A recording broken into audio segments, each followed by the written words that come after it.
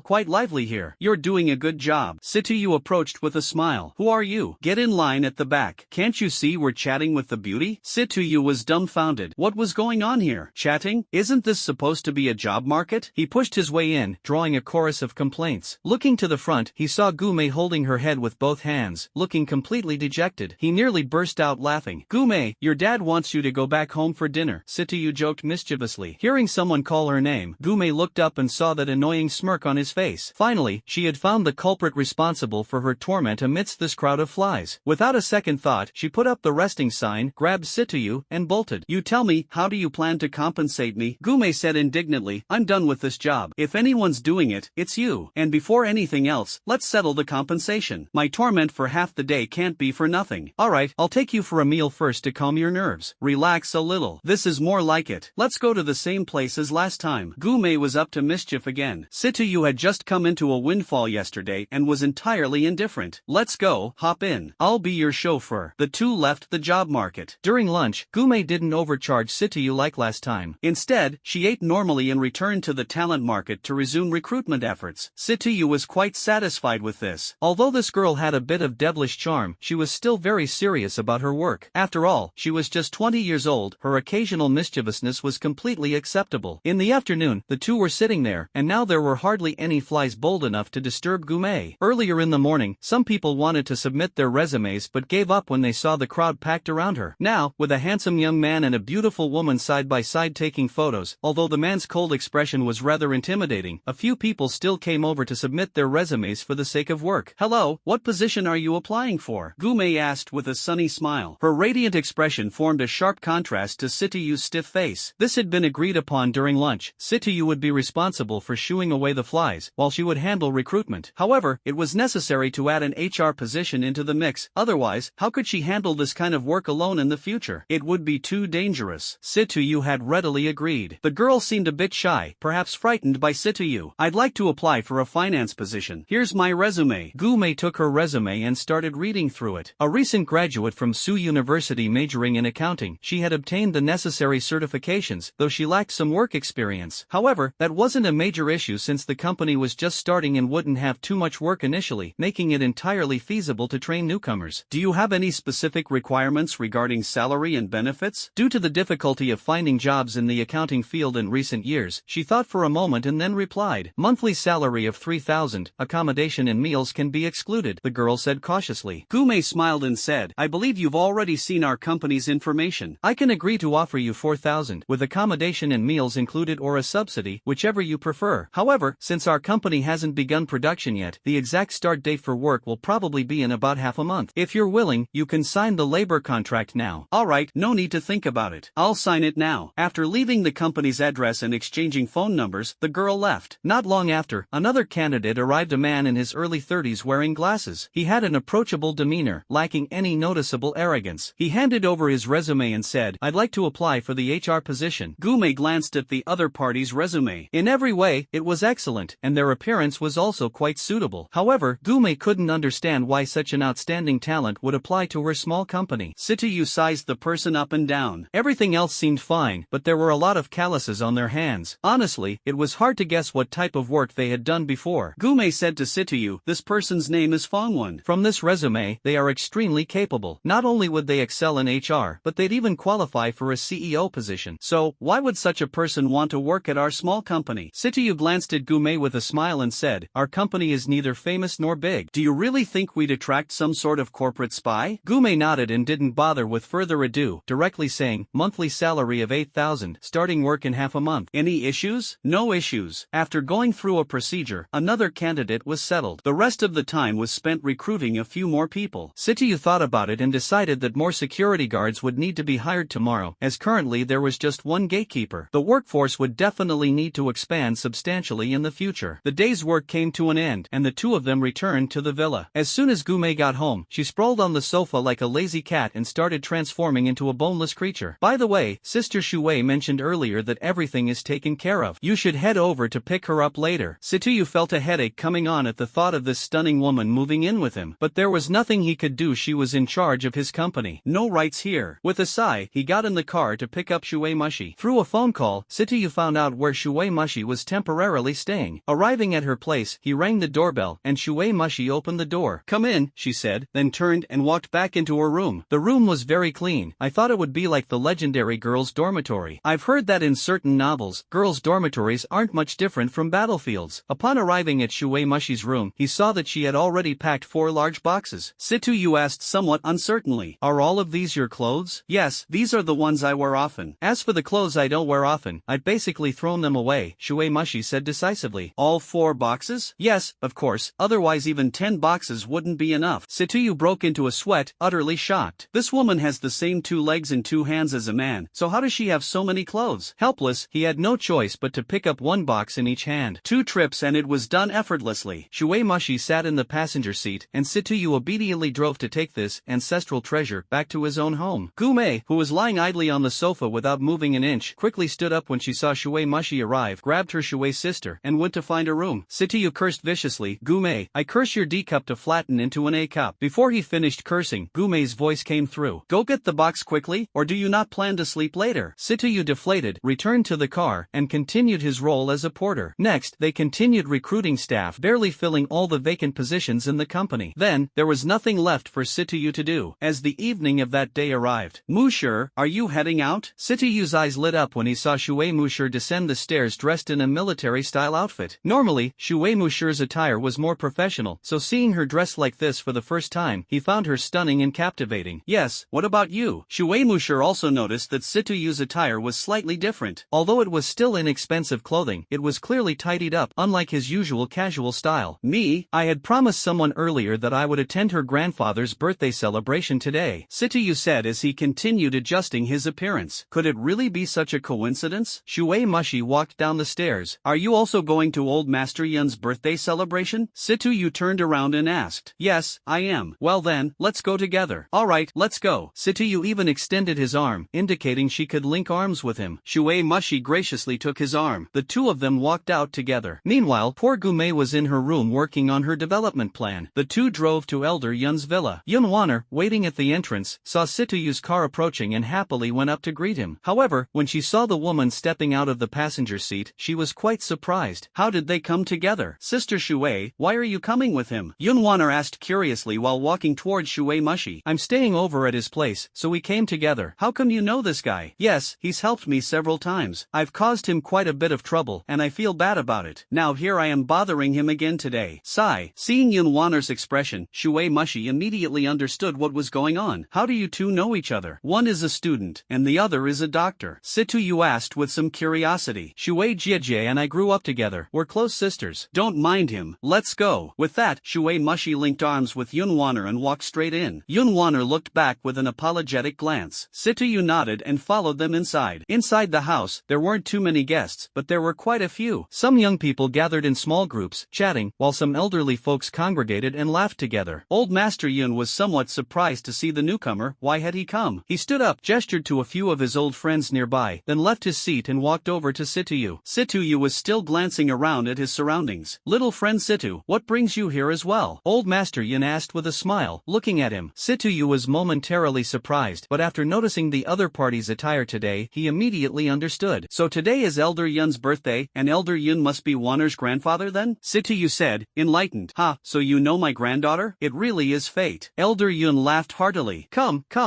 there are some old fellows here who aren't convinced by that orchid. Let them see the person who cultivated it." Situyu followed Elder Yun to a group of elderly men. "Old fellows, take a look at who I brought with me." Old man Yun spoke mysteriously. "Who's this young fellow?" A few old men looked Situyu up and down. Situyu felt like he had become some kind of exhibit in a zoo, being scrutinized uncomfortably from head to toe. "You can't guess, can you?" "Haha, let me tell you, I got that orchid of mine from him. So, what do you think now?" "Old man, Are you kidding us? This young guy? A group of old men reacted in disbelief. Don't doubt it, I'm telling you he has another pot at home, so don't even think about taking this one from me. He. Now Situ understood, old Master Yun was trying to divert the trouble. These old fellows had taken a fancy to his orchid and wanted to swindle it away, so old Master Yun shifted the focus onto him, leaving his pot of orchid as their new target. All the old fellow's eyes were fixed on Situ. Realizing the situation was unfavorable, he tried to think of a way to make a quick exit. However, with them staring at him like that, leaving abruptly would seem too impolite. Upon reflection, he decided to just let it go. His orchid wasn't of much use anyway, so he might as well bring it out and let them squabble over it. Well, I only have one pot of orchid left, but it seems like all of you want it, so, honestly, I don't know who I should give it to. Old Jin secretly gave Situ a thumbs up. Nicely done, little one. One of the old men slyly said, no problem, just bring your pot of orchid here next time. Today, we old fellows won't leave until we're drunk. Whoever is the last one standing gets the orchid. Old Master Yun was dumbfounded. This old fox knew he couldn't drink, so he deliberately came up with such a lousy idea. But at least, he didn't set his sights on my orchid. Then, young friend Situ, how about that pot of yours? Old Master Yun asked with an awkward smile. Sure, since you elders like it, I'll bring it over another day. After all, no one really takes care of it on my end anyway. Situ nodded in agreement. This kid is pretty good. I like him, one of the old men said with a smile. If you like him, then bring your granddaughter over to meet him. Don't just talk the talk, another old man began to mischievously suggest. Well, gentlemen, I'll excuse myself for now. Situ couldn't handle it anymore. These old men were getting more and more unruly. Alright, go have fun. No need to waste time with us old geezers. Situ quickly excused himself and walked to the side. Since there was no one he knew here, he stopped wandering around and found a spot to start eating. Soon, the entrance became lively. Situ turned his head to look and saw the newcomer was a young man with an exceptionally handsome face, so much so that he was even better looking than himself. It's simply unfair. You see, it's the eldest son of the Sun family from the capital, Sun Jiang. A woman exclaimed obsessively. Is he very famous? Another girl asked. More than just famous. The Sun family is one of the 6 major families in the capital, and they're incredibly influential in the business sector across all of China. But I wonder why he's come to S City this time. Sun Jiang walked in all the way, nodding and greeting people, with the corners of his mouth slightly lifted and an enchanting smile. However, in Situ's eyes, he was nothing but a hypocrite. Just look at that smile, so fake. This shameless guy always thought anyone more handsome than him must be a villain. Sun Jiang approached the elders respectfully and said, I wish Elder Yun longevity as great as Mount Nan and blessings as vast as the Eastern Sea. This time, I have brought a gift. After speaking, he took out a brocade box and, upon opening it, revealed a small, egg-sized mountain made of white jade, with the characters Mount Nan carved on it. Wow, top-quality white jade. Its current market price is approximately 20,000 per gram, right? This little mountain must weigh around 200 grams. This future grandson-in-law of yours treats you pretty well, Elder. This mountain alone costs 4 to 5 million. Definitely worth celebrating this birthday. Ha ha. Elder Yun was also pleasantly surprised.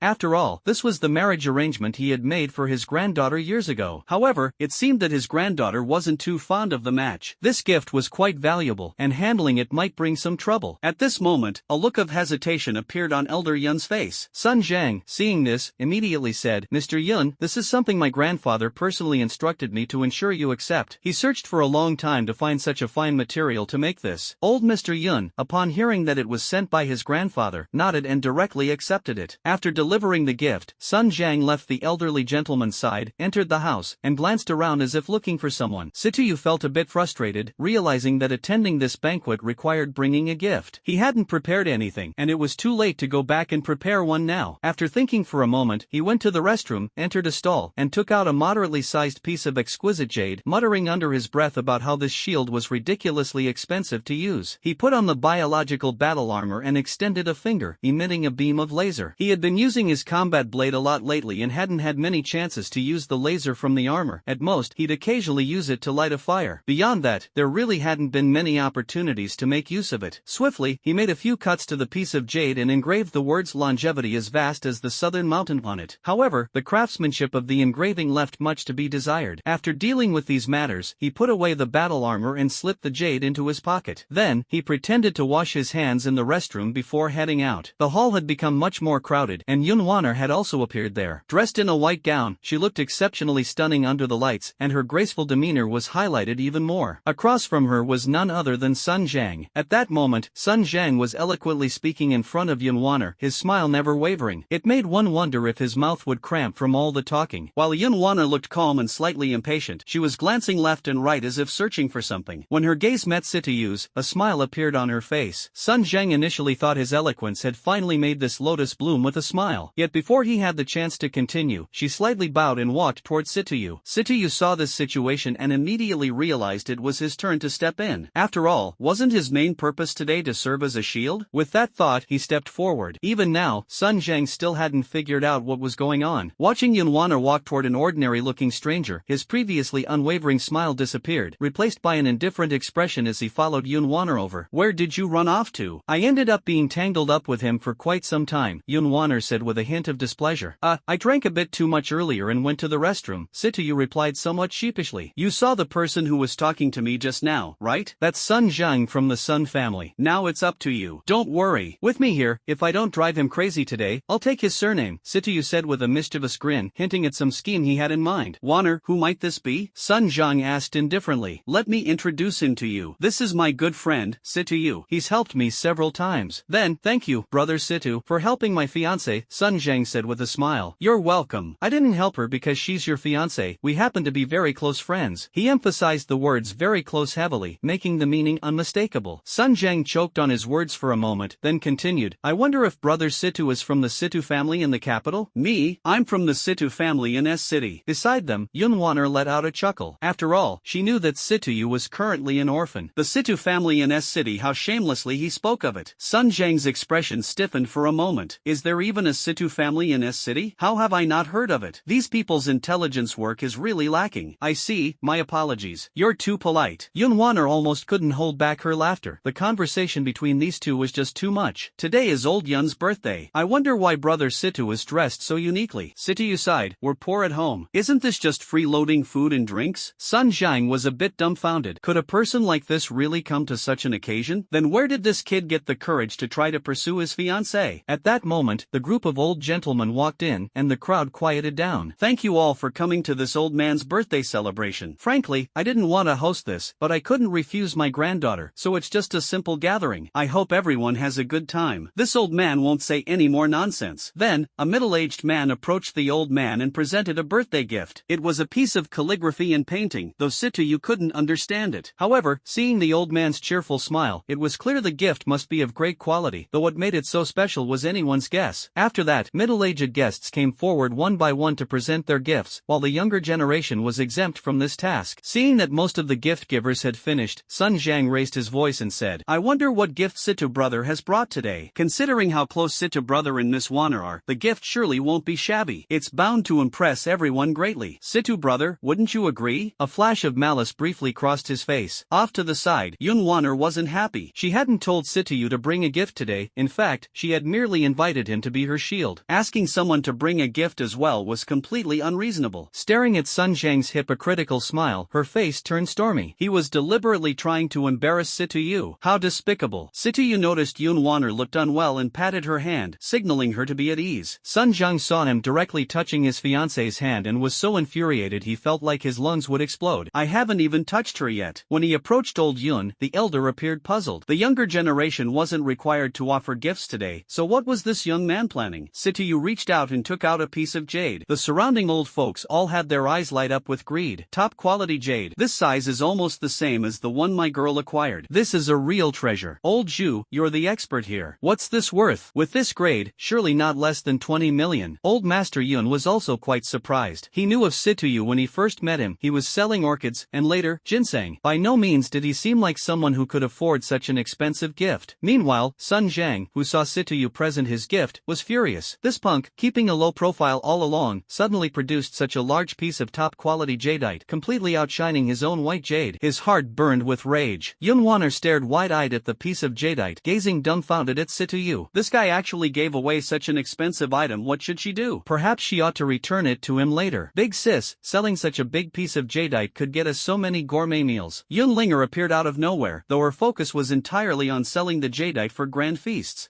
This could work. That's a good idea. Shui Mushi agreed from the side. You two are trying to put me in a tough spot. I was thinking of returning it to him later. Yun Wanner panicked. Why return it to him? It's obvious he's not lacking in these kinds of things. I heard this isn't the first time he's given these away. Shui Mushi said indifferently. Ugh, just how much of this top-grade jade does he have? Yun Wanner was deeply stunned. I don't know how much, but he casually tossed 50 million to someone to start a company for him. This just happened. Yun Wanner was somewhat unable to process this. Situyu was changing too fast. With every meeting, her perception was refreshed again and again. It was truly hard for most people to accept. An old man let out a Who carved these characters here? I'll beat them half to death. How dare they carve such ugly writing on such a beautiful jade? Old Zhu was visibly angry. Situyu said somewhat sheepishly, isn't it old Master Yun's birthday? Asking someone else to carve it wouldn't feel sincere, so I carved it myself. What matters isn't the words but my heartfelt sentiment, isn't that right? He let out a chuckle. Old man Zhu was rendered speechless by his words. It was really hard to respond casually to that. This gift is far too precious, young friend. I truly cannot accept it, old Master Yun said with a hint of difficulty. Well then, Situyu's eyes darted mischievously, and crafty ideas began to emerge. Then how about this, Elder Yun? Just agree to one request from me. Surely that's acceptable, right? Elder Yun furrowed his brows, thought for a moment, and said, well, go ahead and say it. Let me see if I can accept it. Let me kiss Miss Yun Wanner, and that's it, Situyu said with a mischievous grin. The hall fell into silence, and everyone turned to look at Sun Jiang. The meaning was clear. Your fiancé someone has proposed to kiss her. What's your reaction to that? Sun Jiang's face turned green. This bastard was too hateful, daring to disgust him like this in front of so many people. It was practically a slap in the face for him, but he couldn't oppose it, especially since she wasn't even his wife yet. He had no grounds to object at the moment. Everything depended on the old man. Meanwhile, Yun Wanner blushed so deeply it seemed like water might drip from her cheeks. She lowered her head, ready to play the ostrich. Her younger sister beside her looked thrilled, as though she couldn't wait to agree on behalf of her grandfather. After all, that emerald could exchange for plenty of lavish meals. Shui Mushi felt a vague discomfort for some reason, though she couldn't pinpoint it. She glanced at Situyu, then at Yun Wanner, and finally at Sun Jiang. Their expressions were all quite peculiar. Soon enough, she understood what was going on, and her heart felt much more at ease. This old man doesn't dare to agree to anything. Let's see what my granddaughter has to say. As long as she doesn't oppose it, then it's fine after all. I'm not the one being kissed here, hee. Age turned him into a sly old fox, promptly shifting the burden onto his granddaughter's shoulders. Situyu stepped forward to stand before Yun Wanner. Miss Yun Wanner, may I have the honor of kissing you? He even shot a glance at Sun Jiang, leaving him fuming. Yun Wanner didn't dare to say yes and lowered her head without speaking. In the eyes of everyone, this was taken as silent consent. Situyu wasn't foolish either. Realizing she was too shy to respond, he directly lifted her chin with one hand, gazed at her pale pink cherry-like lips, and kissed her without hesitation. Yun Wanner was stunned. What was going on? Her first kiss seemed to have been stolen. Yun Linger was delighted. This was a feast for her eyes. Shui Mushi felt speechless. What a shameless scoundrel. He had truly kissed her, and on the lips no less. Sun Jiang's face turned dark, his complexion shifted through a kaleidoscope of colors, red, green, pale, and finally settled into black. He nearly fainted on the spot. His fiancée had just been kissed by someone else, and he didn't have the face to stay there any longer. With a cold snort, he left the hall. What followed was a round of applause. Situyu remained calm. Damn, I spent so much effort, a kiss to comfort her wounded little heart, and it disgusts Sun Jiang at the same time. Two birds with one stone. Afterward, people began chatting and exchanging drinks. Shui Mushi pinched Situyu's waist, expressing her displeasure. She then led the still-dazed Yun Wanner back to her room. Meanwhile, the mischievous Yun Linger came up to Situyu, grinning. Can I start calling you brother-in-law now? I don't mind, I just hope no one else is unhappy about it. Thinking to myself that I definitely wouldn't suffer a loss. You can call me whatever you like. My skin is not like a city's wall. Old man Yun looked at the scene, his expression a bit conflicted. On one hand, was his old friend, and on the other, the person his granddaughter might like. It was truly troublesome. Let them be. Leave it to fate. Then, he went off with his old buddies. The banquet ended, and Shui Mushi returned home with Situyu. You've really offended Sun Jiangwei this time. That man is quite devious and will definitely cause all sorts of trouble for your company. You should think it through carefully, she said, her expression a bit stern. It doesn't matter, just a weakling with a combat power of 5. Situyu said disdainfully. This world isn't all about relying on fists. After speaking, he didn't wait for Situyu's response and went straight back to his room to rest. Situyu sat there, pondering those words. He wasn't stupid. It was clear that Shui Mushi was reminding him that the opponent wouldn't confront him head-on, but would use underhanded tactics or other methods to disgust or suppress him. It seemed this would bring quite a bit of trouble to Gu Mei again. In the following period, Situyu felt quite relaxed. Sun Jiang didn't come looking for trouble, and his company gradually began to operate more smoothly. The products also started to receive advertisements, with the slogan being rather bold: "One cold health pill cures the cold, done in a day." However, the market response was average, as not many people catch a cold every day. Half a month had passed, and today Satuyu received a call from Du Shui, saying that all the ore he wanted had been delivered. This made Satuyu very happy. He could finally upgrade. That same evening, Satuyu drove to his warehouse. Looking at the warehouse full of ore, Satuyu was thrilled, and the little lowly was equally excited. The two exchanged a glance, wasted no words, and directly began devouring. The current devouring speed was top-notch. The entire warehouse of ore was completely consumed in just an hour. Kalina danced with excitement, unable to contain herself. "I'm going to upgrade. Stay here and don't disturb me, okay?" Then she disappeared without a trace. Her Majesty the Queen has entered the upgrade program. Countdown: 3, 2, 1, start. Expected to complete in 3600 seconds. Last time, it only took 300 seconds. This time it's increased by 12 times. It'll take an entire hour. He muttered to himself, feeling a bit bored. An hour passed quickly. During this time, Sitayu donned the bio battle armor and started playing with the laser. Now there was plenty of white crystal, so he didn't care whether it was wasted or not. He still didn't know what the laser in cannon mode was like. At first, he tried the conventional mode, but now feeling bored, he decided to give this thing a try to pass the time. Activate the laser cannon mode. A magnified crosshair appeared in Sitayu's eyes, along with what seemed like a magnifying glass, though he wasn't sure how to use it. After a few trials, he discovered that simply staring intently would enlarge the view, with crystal clear accuracy. His current target was a plastic bottle floating on the river's surface. The moment he locked onto it, a fist-sized gap appeared in the chest area of his armor. Instead of revealing his skin, it unveiled something resembling an eye, which remained shut. As he mentally commanded the launch of the sniper laser, the eye on his chest abruptly opened, closed, and then vanished, reverting to its biological armor form. Sitayu stood dumbfounded. That shot was so precise the plastic bottle vaporized instantly. But what was with the water vapor suddenly rising from the river's surface? Could that steam really be caused by the laser evaporating the water? This was beyond insane. Such power could destroy satellites. Thankfully, it was past 3 in the middle of the night. However, the color of that laser seemed off. It was unusually dark red. Shouldn't red lasers typically appear bright red? Truly baffling. He didn't dare toy with the laser cannon mode any further and reluctantly switched to dagger mode. After testing it out, he concluded that he could emit short, beam-like laser daggers from each finger. These laser beams seemed somewhat tangible. If he activated all 10 fingers simultaneously, they formed claws. When he clenched his fingers together to activate the laser daggers, they transformed into a laser shield roughly half the size of an adult. This shield appeared more solid, but he wasn't sure what it could block. It was still a laser, not a conventional shield. Could it deflect bullets? That seemed unnecessary, given that the biological armor was sufficient. Unable to make sense of it, he gave up thinking and quickly retracted the equipment. 10 seconds remaining until the Empress awakens. Countdown: 9, 8, 7, 3, 2, 1. Awakening complete. Star Core upgraded to level 3. This time, Sitayu didn't feel any headache, just a slight swelling sensation. The fluorescence on his body was still present, but he was much calmer compared to the previous time, knowing that it would soon disappear. Yay! Yay! Yay! Level 3. So happy. You weak little creature turned out to be reliable after all. I have high hopes for you. Alright, Kelanana, don't be overly excited. Tell me, now that it's level 3, what new abilities do we have? He was very curious, as the biggest focus of each upgrade was always this, and what he least wanted to pay attention to was the task details. Of course, the abilities are there. Listen carefully. The little girl pretended to clear her throat and put on a teacher's outfit. No one could figure out what was wrong with her. She always enjoyed doing some cosplay every time. Ability 1, connecting to the network. Ability 2, developing programs. Ability 3, creating items. Sitayu looked at the little girl, noticing that she had stopped talking midway. That's it? That's it? What do you think there should be? Sitayu no longer dwelled on the issue of not having many new abilities. Just as he was about to ask a question, the little girl interrupted again. By the way, the volume for devouring has increased to a maximum of 90 cubic meters. This means the things created can also reach a maximum of 90 cubic meters. Additionally, the energy intensity released by the Star Core has further increased, providing comprehensive enhancements to your body and brain. The gene combination aspect has also been strengthened, allowing the creatures produced to have more abilities and be more complex. There's nothing else? Then tell me in detail about the 3 newly added abilities above. Student Situ, let me explain the newly added abilities to you now. This first ability, network connection, is just as straightforward as it sounds. The main system can directly connect to your network, just like how you browse the internet, check information, and so on. This is easy to understand, right? Situ, you nodded. The second ability is to connect to your network's mainframe, enabling it to learn your logical thinking patterns and then develop programs that you can use. Of course, such programs would have a more refined structure, faster, more perfect logic, and more advanced functions. Upon hearing this, Situyu's mind became animated. This ability could be quite handy for making money. He could develop some games to sell on Steam, or create some simple AI programs to fool people. If all else failed, he could even develop some viruses, which would surely outperform ransomware. He imagined causing Microsoft to cry in the restroom, unable to recover, and forcing Google and Apple to sell toilet paper instead. The more Situyu thought about it, the more wicked his ideas became. Who knew how deep his grudges ran? Pay attention to the lecture, and stop thinking about nonsense. Coralina, the strict teacher, knocked on Situyu twice when she saw him zoning out. Developing software costs money. Don't think the mainframe will work for free for you. What? You're charging for this? That's outrageous. I protest. You live in my place, eat my food, and now you have the nerve to charge me? Really? Situyu was clearly displeased. Protest denied. Rejected. The little girl acted shamelessly. Seeing that the other party was being unreasonable, Situyu directly asked, how much? That depends on the size of the program. For small ones, like the games on your phone, it's 100 energy units. Medium ones, roughly under 1 gigabyte, cost 1,000 units. Large ones, like operating systems or similar, are 10,000 units. Let's settle on this pricing for now. The little girl was blatantly overcharging. In truth, it didn't actually require much energy. She was doing this purely to benefit herself. Situyu thought for a moment. This price would have been astronomical for him in the past. But now, it's just a drop in the bucket. Besides, spending 100,000 yuan to develop a small game is absolutely a surefire profit, and 10 million yuan can develop a whole system. Where else can you find such a great deal? So he decided not to fuss over it with the little girl and straightforwardly agreed. The little loli, seeing him agree so readily, felt rather annoyed and thought about whether to raise the price tenfold or even 100-fold next time. Then again, she reconsidered and decided not to push it. After all, as he said, he was now her guardian, and she's entirely dependent on him for food and shelter. Alright, now let's talk about this third ability, manufacturing. You actually had this ability before. However, the size wasn't very large. Did you ever wonder why, back then, you could only manufacture items with a volume of 9 cubic meters, yet you were able to manufacture a car? Isn't a car roughly around 9 cubic meters in size? Situyu had honestly never calculated it carefully. If you calculate based on the actual volume, a car exceeds 9 cubic meters. Take that SUV for example, it's around 12 cubic meters or more. Then why can it be copied? Isn't it obvious that it exceeds? Very simple. Because at the beginning, all the 9 cubic units were straight and solid cubes. If there's a lot of space inside the target, you can directly flatten it and then calculate the volume. If you directly copy a balloon, even a hot air balloon that large would be easily done. So that's how it's calculated. Situyu understood. And before, we needed to devour the object before being able to copy it. Now that we have the ability to browse and learn online, we can directly use the information available online to independently create a 90 cubic unit object. The little girl showed a proud expression with arms crossed, her forehead angled 45 degrees toward the sky, as if saying, praise me, quickly praise me. Situyu pretended to clap twice, going along with her and even buttered her up a bit. Koliina, you are the best. The little girl was very pleased and happily changed back into her princess dress. Alright, now let's talk about the level 3 mission. Upon hearing this, Situyu felt a headache coming on. There were surely going to be a lot of minerals this time. He took a deep breath twice to steady himself. Alright, go ahead and tell me. I've mentally prepared myself. Situyu wore an expression as though he were bravely sacrificing himself. The little girl rolled her eyes at him. It's just about gathering some minerals. Is it really that serious? Titanium, 3.3 W tons, tungsten, 10 W tons, tin, 11 W tons, plants, N-types, energy, 100,000 units. Situyu nearly fainted when he heard the quantity. Koliina, are you joking? This much? You're way too ruthless. Situyu was annoyed. With this many items, there are barely any companies in the entire Huaxia that could pull it off. Seeing Situyu's face turning almost pitch black, Koliina quickly stepped forward and started to act coquettishly. At times like this, she wouldn't dare to throw her spoiled princess tantrums. Brother Situ, brother you, please help me out, okay? When I grow up, I'll be able to do laundry, cook, and even warm the bed. Her two little hands started shaking Situyu's arm again. When Situyu heard the way the other party addressed him, goosebumps fell all over the ground, and he quickly moved far away from the little girl. That voice was too cloying. It was practically a soul attack. He really couldn't take it. Adding to it the bed warming function, all the previous displeasure instantly vanished. You